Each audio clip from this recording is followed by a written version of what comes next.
Welcome to Blocks and Talks, the podcast that brings you everything you need to know about LEGO. From covering past, present, and future LEGO sets to interviews with notable community members, our show covers it all.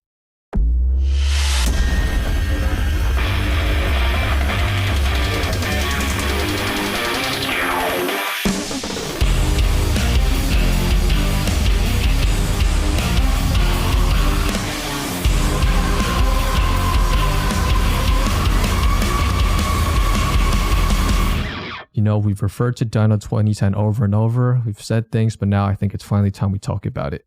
Really unique sets, completely different like atmosphere and vibe to it, so it's always worth talking about. Of course, joined by audio guy Josh and Laura Scape. How's everyone doing? Doing pretty good. Doing great. Yeah, so if you haven't remembered already, up to this point, Dino 2010 is the variation of Dino Attack that was released for European markets since the theme was deemed too violent at the time. You know, killing dinosaurs was too much. So instead, they opted for a more kid-friendly way, using the same exact vehicles, characters, and dinosaurs, except instead of disintegrating laser beams, they use nets and all sorts of cages to capture these things. One of the cool things about these sets is that, they had to have turned around the, making new instructions, adding some new design elements and everything, all while keeping them in the same price points as the original sets. We know that the initial version of Dino Attack was something more along this line, where they're hunting and trapping dinos instead of attacking them. But that may have had some help in assisting with the design elements and the cages and stuff, but essentially, you have to kind of almost have alternate models where you have different pieces, but the whole box has to cost about the same amount. So it's a pretty interesting challenge that I don't think has happened for any other theme since. Yeah, I mean, that is a logistics standpoint that does need to be noted, I think. It really is incredible to think about. I mean, at the time during the study groups, they did have to consider what to make, and they initially went with the violent version, but suddenly we don't know the exact timeline, but they found out that European markets need something else. So maybe 2010 was already being produced at the time, and suddenly they need to pivot. Like LEGO was a smaller company back then, so we gotta also consider that. And to turn around and completely have the graphics team create a new box art, have that approved and submitted, have the design team submit and approve a budget-friendly version of the set that captured things while like you said, it's like relatively same price, all that, like that's a lot of stuff to do. And on top of that, you need to actually create the boxes, create the extra parts, have like the all the stuff ready for like these two variations, all printing at the same time. Like that's a lot of work to do for a company back in 2005 when it was nowhere near the giant it is today. Definitely. And there were some holdovers from the other version of the sets. For example, I know that in the sticker sheets, not all of the stickers would have been used because a lot of them had designed for the Dino Attack sets, and not all of them were used in the models for Dino 2010. So it's possible that if you got one of these sets back in the day, you would have ended up with some extra stickers. Yeah. And just in case you investor bros were thinking, no, 2010 and Dino Attack have no substantial price difference, so don't even think about starting a little gold mine here. But let's just jump into the sets. So first set is titled the 7294 Dino Quad. So this set came out in 2005, October 1st, and retired in December 31st of 2006. So pretty short lifespan.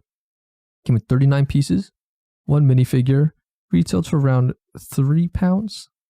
I think, yeah, £3. So let that convert however you want. And today you can get it used for around $8 USD and new for $40, which would set you around a 7.7 cent price per piece. Pretty standard set. I mean, it's basically the kid-friendly variant. So it comes with Digger and his binocular torso variant. Pretty cool. I mean, there's no knives or any of that. It's just Digger wearing his like gray uniform, and he just has a big pair of binoculars. Still has that weird leather cap thing. And instead of that big Cosmo ray or whatever it was called, He uses like a whip piece connected to a little minifigure handlebar with a chain, and basically based on the box art against the mutant raptor, he basically wraps it by a chokehold and basically strangles it, strangles it in. Like, a lot to take in here. I mean, I just want to see what you guys think. Like, first thoughts compared to the 2010 variant. Like, what are we thinking about this set? Well, there's certainly no guns. What I noticed. Shocker. Yeah. So very noticeably less aggressive, I guess. Although like you said, the chokehold isn't much better. Yeah, it's pretty rough. Yeah, and even though that was something that you did see on other sets, like the Dino Island sets and some of the, I think, castle sets with dragons in them, they would trap their reptiles in a similar manner. The art here shows kind of like a motion blur on the mutant lizard, and so that makes it more intense. Combined with the fact that the lizards don't really look like solid Lego brick pieces; they look a little bit more. I don't want to say alive, but it does. The choke effect does seem more intense here, so that's interesting because they were trying to make it less violent, not more. Yeah, I mean, if you look at the whole set, I'm looking now. There's blur across every part of it, like the whip, the vehicle, everything. So it looks like it really is a violent struggle to get this thing wrapped under. And even the box art looks really different. Like, it's not urban warfare anymore. It is a full-on jungle. Like, we got green foliage everywhere. You got branches sticking out in the background. It looks like suggestion of a mountain or volcano. And they're just on some like really rough dirt terrain. So completely different. Like, this gives me more violent Pokemon Power World vibes. Like, it is in the wild just catching these crazy looking mutant sort of things. Yeah, my headcanon for how this coexists alongside the other Dino Attack sets is that this is after they've saved the city. Now they're going out and trapping the remaining dinos to see what they can learn from them. Yeah, and honestly, I did want to bring that up. So, good point on that. Like, this can be in a way seen as like the sequel where they're finally chasing them in the dinos in the nature variant. And now instead of killing, they've retrofitted the vehicles to capture instead. Alrighty. So out of 10, I think I'm going to give this set, I mean, it's very standard for its time. I'm going to give it a 9 out of 10. I think the price was, you can't beat that price. Like, what was it, £2? Or is it €2? I'm not good with my currency symbols, but I mean, for that little money, you get a minifigure, you get a full dino mold, and you get a vehicle. Like, that's as good as it gets. Okay, jumping on to the next set, 7295 Dino Buggy Chaser. This one also came out same time, so October 1st of 05 and retired December 31st of 06.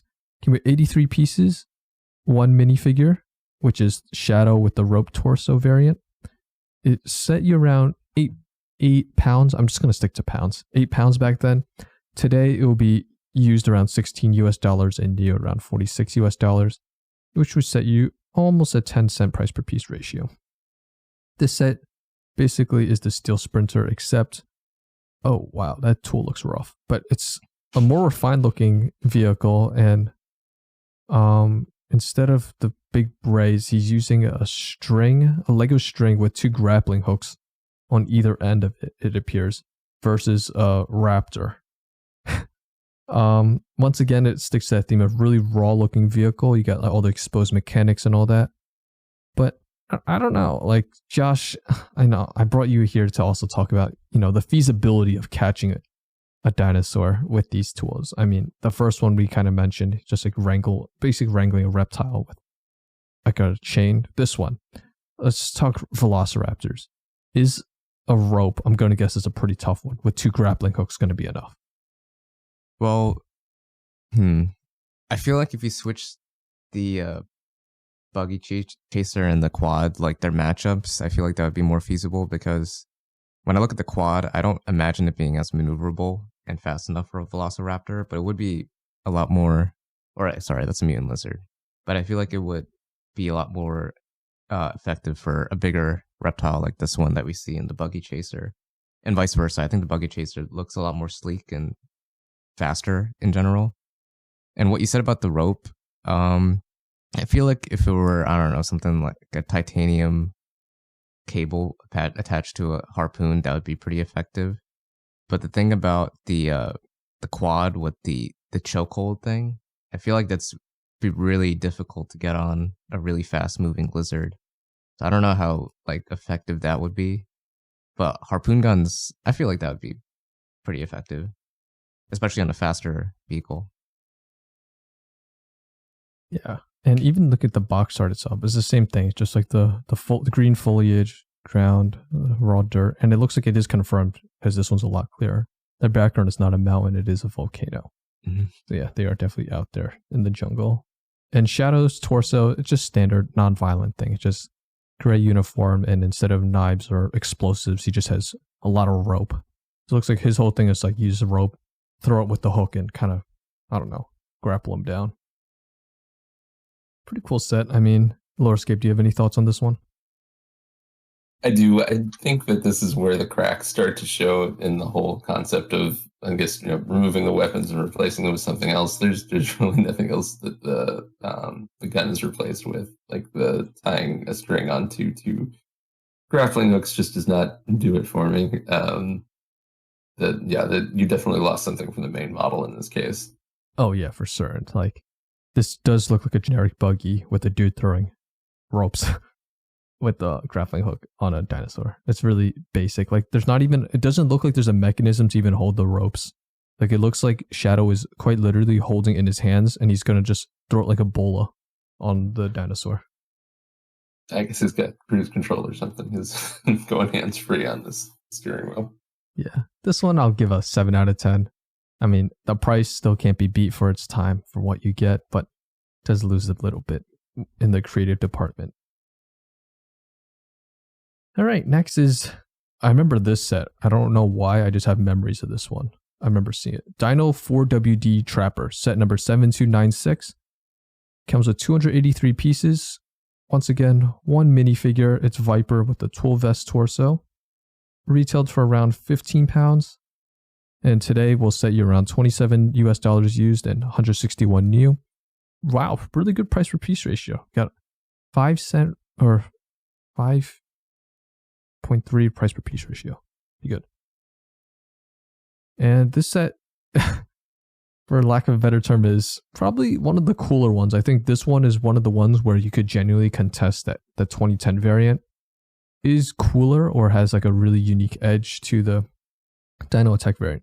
So it uses the fire hammer Jeep again. And I mean, like you said before, Lorescape, the stickers are different. So this one does not have any of the claw marks, none of the battle damage on it. So already we're assuming that these dinos are a little more friendly. Maybe they're just curious here and they just happen to get captured. And in the back of the fire hammer, or in this case we'll call it the 4WD Trapper, instead of a big like turret gun, it has a big cage, it looks like, run on a Lego string. It's just a little Technic cage that kind of traps the dinos in. It's a little hard to tell how the mechanism works. Oh, I'm seeing it now. So it's almost like a tow truck, honestly. There's a cable with a hook that grabs the cage behind it. And I'm seeing it now. So basically there's just a trapdoor on one of the ends to open and close it. Basically trap a raptor. And this set basically has 3 mutant raptors, one in like a black-green color scheme, another one in this like old brittle brown, and another one in this Barney purple. I mean, I personally really like this set. I don't know. I feel like something about it looks really cool. I think it's the Technic cage that's doing it for me. Something about it just looks so metal and raw. Not sure what you guys think though. It's actually my favorite too. I think the cage is pretty creative, and I like the different approach here rather than, a vehicle modded with other guns and harpoons. I think it's just a bit more tamed down, which I like. Yeah, this is the first time that I'd really like to see the two models side by side because they are completely different, in contrast to the last one where they just kind of took out the gun assembly and threw in a tiny accessory to replace it. Like you said, they've got the cage, which is pretty cool, can open and close. You've got a lot of play functionality there. And then there's a mechanism for drawing it back into the Jeep. And they've got 2 little like pod racing fins on the back. So it looks like you could theoretically attach the the crane to the cage and then kind of reel it back in and pull the whole cage up onto the Jeep. That's pretty cool, and that's a lot of thought for this new version of the set as opposed to the previous one where it was just take out the gun assembly, add a little accessory, and you're good to go. Yeah, this one genuinely feels like a recreate, like an original design and not just like a half-made baked mod. Like this one, the entire back is just redone to be like a grappling cage with the whole cage system. Like, it's honestly really cool to see. I think this set gets a 10 out of 10 for me. Fantastic price, only 15 for its time. Like, that's crazy. You get a really innovative, unique design, 3 dinosaur molds. Like, it's a solid set without a doubt. The next one, if you thought this one was a complete modification, wait until you see this one. This one's a whole 180. 7297 Dino Attack Transport. Came with 363 pieces, 3 minifigures actually. So first set with more than one. Get Digger with the knife torso. So first violent one. Specs with chemical belt torso, and Viper with the binoculars torso. So this set seems a little more closer to the line of violent. Retails for around 30 pounds. Today we'll set you around $64 used, 144 new. About 8.3 price per piece ratio. And this set is really cool looking. Like, once again, it doesn't have any of the scratch marks or any of that. Same half-track design. And instead of the big railgun in the back, it has this kind of like trailer cage over in the back, which looks really cool. Like, this box art is probably the coolest yet. It's like there's a big T-Rex trying to chase him, but they have him trapped in like these Technic chains and nets. And then you just see like some of the minifigures frantically trying to escape while also swinging around the cage and really tying this T-Rex down. Like, this is a complete redesign where instead of a railgun, they instead added like this whole trailer cage. Once again, though, they do have like those dinosaur claws or bones or something and a little machine gun on the side. So it seems like this one they were okay with keeping. So there's still that like grim reminder that, they do have some trophies and they still have some weaponry here. I mean, this set's pretty sick looking. This is one that really starts to blow my mind when I was thinking about the logistics of creating those hunting and trapping versions of the sets versus the can, because making a cage for these incredibly huge T-Rex models is a completely different design challenge than making a gun for the tank. So just the scale of the cage here is pretty massive, and that's pretty awesome. But that being said, I'm a little less impressed with the design than I was in the previous model, because I don't think that they would have made some of the same design choices if they had just been designing it from scratch here. You can kind of see some of the pieces, I think, from the tank cannon attaching the trailer to the tank, and that looks a little bit awkward, I think, and the tiny little wheels on the back of the trailer here don't seem like they would be able to support a whole Tyrannosaurus Rex, especially, nuclear powered robot version or whatever. I think that if they were designing it from scratch and had a better part budget, they probably would have added another set of wheels there. But overall, it's a really cool solution to a design challenge, and again, just impressive for the scale of the T-Rex model. I actually also, for the original, I think it was just like a better look. It was more aggressive, especially in the context of this, where it's like trying to transport a big Tyrannosaurus Rex. I feel like the old model would probably fit better. And I also agree with the design of the cage. I don't know. Pretty flimsy. Yeah, exactly. I don't know, like the cage for the mutant lizard, I feel like if you just scale that up would be better than this transport cage. Doesn't seem like it would hold well, especially with the it's like a couple of chains and small wheels. I feel like it would just break off while they're transporting it. Yeah, I'm guessing it is like what Laurascape said, like price and budget limitations. But I mean, for what they could do with it, it's all right. Like, if you consider it like that, it's all right. But if you consider it like if it was drawn from scratch, it's not the best. Like, the trailer doesn't look great, but always gotta give things plus or minus. So for that, I'll give this set a 8 out of 10. I think it's still really solid for what it is and what they were given, but it doesn't reach its true potential, I don't think. But you know what does reach its true potential? This last set, 7298 Dino Air Tracker. Oh boy, this one's sick. 711 pieces, set number 7298. Comes with Digger with rope torso, Shadow with the chemical belt torso, Specs in his tool vest torso variant, and Viper with his knife torso. So once again, a couple more violent suggestions leaking. Retails for around 50 pounds.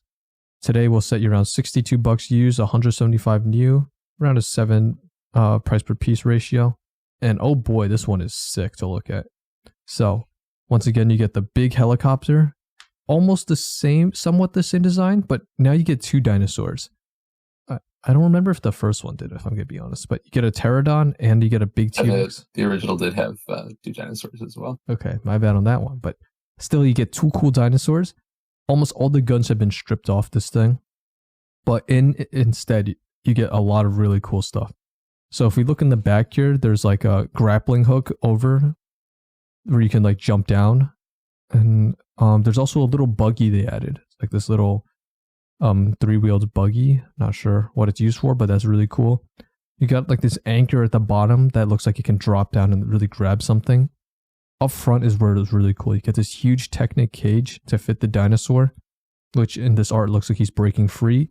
You even have some net elements to really like try to suppress him down. Like, I think this set does better than what the half track did. Like, it's still kind of a primitive cage, but there's a lot more going for it that makes it more realistic. Like with the net element, you got like the buggy to help out. You got an anchor over there, and you got a grappling hook to help like really maneuver around. Like, I think this set really translated well into the 2010 variation.